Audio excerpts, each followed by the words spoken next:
রাষ্ট্রের গুরুত্বপূর্ণ প্রতিষ্ঠান সংস্কারে গঠিত ৬ কমিশন কাজ শুরুর আগে রাজনৈতিক দলগুলোর সঙ্গে আরেক দফা সংলাপ করবে অন্তর্বর্তী সরকার।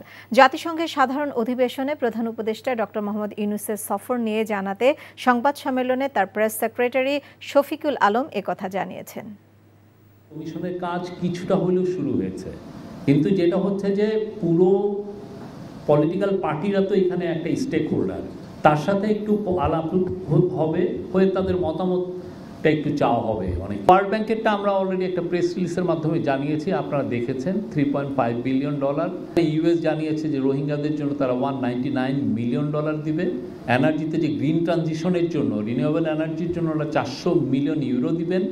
যে রাষ্ট্র মেরামতের যে একটা বিশাল কাজ যে নেওয়া হয়েছে তাকে তারা ফুল সমর্থন জানিয়েছেন।